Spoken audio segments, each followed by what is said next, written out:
Hey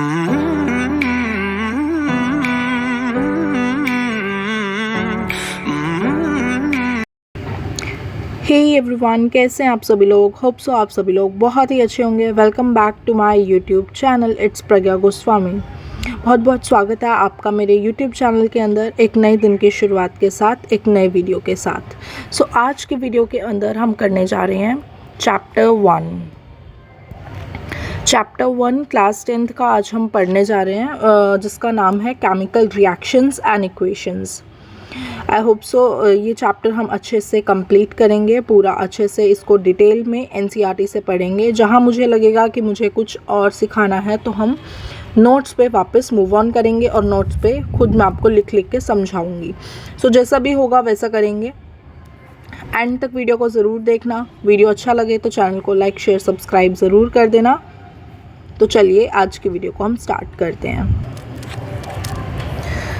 so chemical reactions and equations, basically इस chapter के अंदर हम बात करने वाले हैं जितने भी हमारी केमिकल रिएक्शंस हैं, जितने भी हमारी इक्वेशंस हैं, इसमें हम बहुत सारी रिएक्शंस के नेम पढ़ेंगे, उनको डिटेल में स्टडी करेंगे, बैलेंसिंग देखेंगे कि हम एक केमिकल इक्वेशंस को कैसे बैलेंस कर सकते हैं।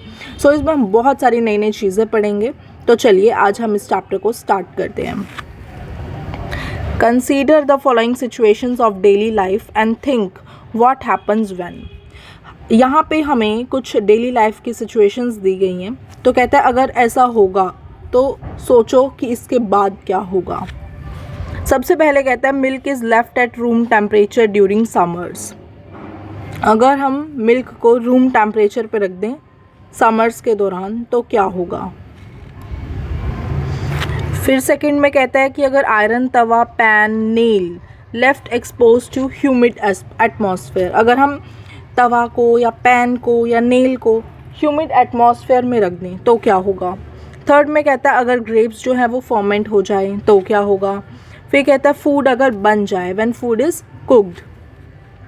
फिर कहता है foods get digested in our body, अगर हमारा जो फूड हमने खाया है वो हमारी बॉडी के अंदर डाइजेस्ट हो गया तो क्या होगा। फिर कहता है वी रिस्पायर, अगर हमने रिस्पिरेशन किया, हमने रिस्पायर किया तो क्या होगा। सो देखिए in all the above situations, जितनी भी ये हमें यहाँ सिचुएशंस मेंशन हैं, the nature and the identity of the initial substance have somewhat changed. जो सब्सटेंस का नेचर है या तो वो चेंज होगा या फिर जो सब्सटेंस की इनिशियल सब्सटेंस की जो आइडेंटिटी है वो चेंज होगी। ठीक है, मतलब यहाँ पे दो ही चीज़ें चेंज होगी, या तो सब्सटेंस का नेचर चेंज होगा, जैसे कि अगर मिल्क को हम बाहर रख देंगे समर्स में तो आपको पता ही है समर्स में दूध जो है वो जल्दी ख़राब हो जाता है, उसमें स्मेल हो जाएगी। तो या तो नेचर चेंज होगा या फिर उसकी आइडेंटिटी चेंज होगी। We have already learned about physical and chemical changes of matter in our previous classes. So हम सभी को पता है कि फिजिकल चेंज क्या होता है और केमिकल चेंज क्या होता है। होप सो इसको समझाने की मुझे ज़रूरत नहीं है।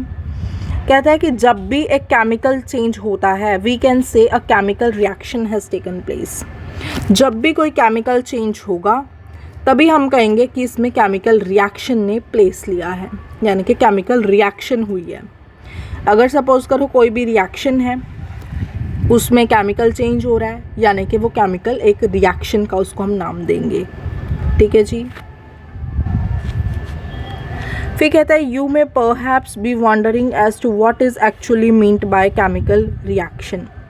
तो कहते हैं कि आप सभी को अब हम ये समझाते हैं कि बेसिकली केमिकल रिएक्शन हम क्या किसको रहे हैं, है ना। केमिकल रिएक्शन बेसिकली है क्या चीज़, वो हम यहाँ पे पढ़ेंगे। How do we come to know that a chemical reaction has taken place, और हमें ये बात कैसे पता चलेगी कि यहाँ पर केमिकल रिएक्शन ने प्लेस लिया हुआ है। Let us perform some activities to find answer. So यहाँ पर हम कुछ एक्टिविटीज़ परफॉर्म करेंगे ताकि हमें इन सभी क्वेश्चंस के कि इसमें केमिकल रिएक्शन हो रहा है नहीं हो रहा है ना, हमें कैसे पता चलेगा कि एक रिएक्शन केमिकल रिएक्शन है ये, है ना। तो वो सभी चीज़ें हम यहाँ पर स्टडी करेंगे। तो चलिए आगे बढ़ते हैं। देखिए अब हम पढ़ने जा रहे हैं एक्टिविटी 1.1। इसमें सबसे पहले कहता है कि स्टूडेंट्स को आई प्रोटेक्शन पहन लेना चाहिए। तो यहाँ से बेसिकली ये स्टार्ट है, पढ़ना इसको स्टार्ट करते हैं। सबसे पहले कहता है clean a magnesium ribbon about 2 centimetre long bye rubbing it with sand paper. कहता है जो मैग्नीशियम रिबन है उसको, जो कि 2 सेंटीमीटर लंबी है, उसको रब करना है सैंड पेपर का यूज़ करके। ठीक है, तो सबसे पहला जो स्टेप है एक्टिविटी का वो क्या है कि हमें मैग्नीशियम रिबन को, जो कि 2 सेंटीमीटर लंबी है, उसको हमें रब करना है सैंड पेपर में। Hold it with a pair of tongs. देखो यहाँ पर, देखो इस डायग्राम के अंदर देखिएगा, आपको डायग्राम विजिबल होगा स्क्रीन पे। इस डायग्राम को बड़े ध्यान से देखिएगा, ठीक है। जो मैं बताती जा रही हूँ वो देखो। ये देखो, ये है आपकी मैग्नीशियम रिबन जो कि मैंने हाईलाइट की। ये लगभग 2 सेंटीमीटर लंबी है, ठीक है, कोई डाउट नहीं, आई होप सो यहाँ तक क्लियर होगा। देखो फिर कहता है कि hold it with a pair of tongs. ये जो यहाँ पे आपको विजिबल है ये है टोंग्स। टोंग्स यानी कि चिमटा होता है ना जैसे हमारी किचन में, उस टाइप का। अब मैग्नीशियम रिबन को हमने टोंग के पेयर से होल्ड कर लिया है, यानी कि पकड़ लिया है, ठीक है। हमने क्या किया, मैग्नीशियम रिबन जो कि 2 सेंटीमीटर लंबी थी उसको हमने टोंग्स के पेयर से पकड़ लिया है। मुझे नहीं लगता कि आपको यहाँ तक कुछ क्लियर नहीं हुआ, वो बहुत सिंपल सा है। टोंग्स भी मैंने आपको बता दिया, टोंग्स जैसे कि ये रसोई में चिमटा होता है ना हमारी किचन के अंदर, वही होता है। Burn it using a spirit lamp. कहते हैं इसको हमें जलाना है स्पिरिट लैम्प के थ्रू। ये देखो यहाँ स्पिरिट लैम्प के थ्रू इसको बर्न किया, जलाया। और बर्नर, हम यहाँ पे बर्नर का भी यूज़ कर सकते हैं इसको जलाने में। And collect the ash so formed in a watch glass as shown in figure. अब देखो, जब हमने यहाँ मैग्नीशियम रिबन को टोंग्स के पेयर से पकड़ा और उसको बर्नर के थ्रू बर्न किया, यहाँ पे कुछ ऐश जो है वो फॉर्म हुई। अब इस ऐश को हमने यहाँ पर कलेक्ट कर लिया कटोरी के अंदर, ठीक है, एक बाउल के अंदर छोटे से हमने इसको कलेक्ट कर लिया, जैसे कि आपको फिगर 1.1 में कहते हैं शो भी हो रहा है। Burn the magnesium ribbon keeping it as far as possible from your eyes. कहता है मैग्नीशियम रिबन को बर्न कर दो और उसको अपनी आइज से दूर कर लो, क्योंकि इसके साइड इफ़ेक्ट्स होंगे आइज के ऊपर, ठीक है। What do you observe. कहता है कि आपने क्या ऑब्जर्व किया, ठीक है। क्या था इसमें, सिंपल सी एक्टिविटी थी। इसमें एक मैग्नीशियम रिबन था जिसको हमने टोंग्स के पेयर से पकड़ा हुआ था, बर्नर के थ्रू इसको बर्न करा, कुछ ऐश कलेक्ट करी, ठीक है। तो ये मैग्नीशियम रिबन थी, ये टोंग्स थे, ये वॉच ग्लास, ये मैग्नीशियम ऑक्साइड बन गया। जब मैग्नीशियम को बर्न करेंगे, Mg को बर्न करेंगे, तो Mg मैग्नीशियम ऑक्साइड ही बनेगा ना, ठीक है। तो कहते हैं आपने ऑब्जर्व क्या किया। You must have observed that magnesium ribbon burns with dazzling white flame and changes into white powder। कहता है कि आप सभी ने ये ऑब्जर्व किया होगा कि जो मैग्नीशियम रिबन है, जो कि 2 सेंटीमीटर लंबी रिबन है, मैंने शो की थी आपको, वो बर्न हुई है, डेजलिंग वाइट फ्लेम उसमें से निकल रहे हैं, वो एक वाइट पाउडर में कन्वर्ट हो चुकी है। और ये जो पाउडर है ये मैग्नीशियम ऑक्साइड बना है। बेसिकली इस एक्टिविटी से हमें यही पता चल रहा है कि जब हम मैग्नीशियम रिबन को बर्न कर रहे हैं तो यहाँ पे मैग्नीशियम ऑक्साइड का फॉर्मेशन हो रहा है। आई होप सो ये क्लियर हो गया होगा। अब क्वेश्चन ये आता है कि मैग्नीशियम ऑक्साइड फॉर्म कैसे हुआ। It is formed due to the reaction between magnesium and oxygen present in the air. ये रिएक्शन किसकी वजह से हुआ, क्योंकि मैग्नीशियम भी प्रेजेंट था और ऑक्सीजन भी प्रेजेंट था, दोनों प्रेजेंट थे ना, दोनों प्रेजेंट थे तभी ये हुआ, ठीक है। आई होप सो यहाँ तक आपको क्लियर हो गया होगा। It is form due to the reaction, क्योंकि मैग्नीशियम और ऑक्सीजन के बीच रिएक्शन हुआ, जैसे ही उन दोनों के बीच रिएक्शन हुआ तो मैग्नीशियम ऑक्साइड बना। आई होप सो आप सभी को एक्टिविटी 1.1 क्लियर हो गई होगी, यहाँ तक सब कुछ क्लियर होगा। अगर कोई डाउट है तो आप मुझे कमेंट सेक्शन में लीव कर सकते हैं, I will reply for sure. अगर वीडियो अच्छा लग रहा हो तो चैनल को लाइक शेयर सब्सक्राइब भी कर देना। अब आती है हमारे पास एक्टिविटी 1.2। एक्टिविटी 1.2 के अंदर कहता है take lead nitrate solution in test tube. हमने टेस्ट ट्यूब के अंदर क्या लेना है, लेड नाइट्रेट का सॉल्यूशन लेना है। Add potassium iodide solution to this. अब इसी के अंदर हमें पोटेशियम आयोडाइड सॉल्यूशन ऐड कर देना है। अब कहता है कि आप क्या ऑब्जर्व करोगी। So of course lead nitrate potassium iodide जब हम, तो इन दोनों के बीच क्या होगी, रिएक्शन होगी। सो जब भी हम लेड नाइट्रेट सॉल्यूशन को लेंगे टेस्ट ट्यूब के अंदर और उसके अंदर पोटेशियम आयोडाइड सॉल्यूशन को ऐड करेंगे तो हमारे पास एक येलो प्रेसिपिटेट फॉर्म होगा।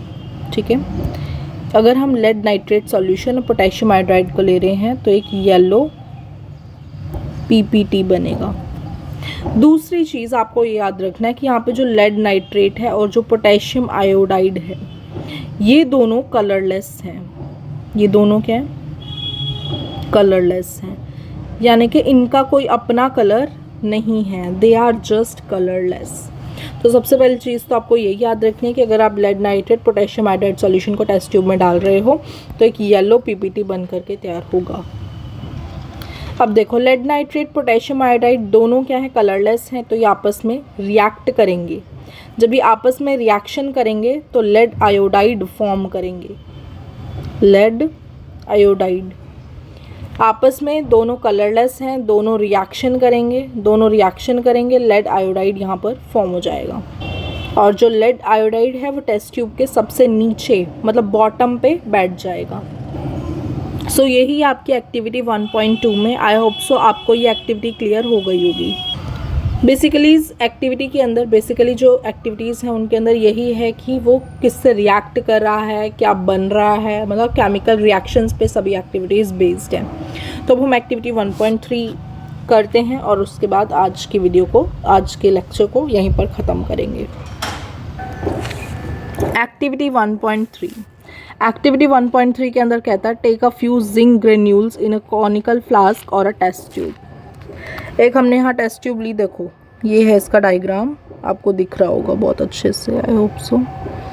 इस टेस्ट ट्यूब के अंदर हमने ले लिया कुछ जिंक ग्रेन्यूल्स। ठीक है, ऐड डाइल्यूट हाइड्रोक्लोरिक एसिड और सल्फ्यूरिक एसिड टू दिस।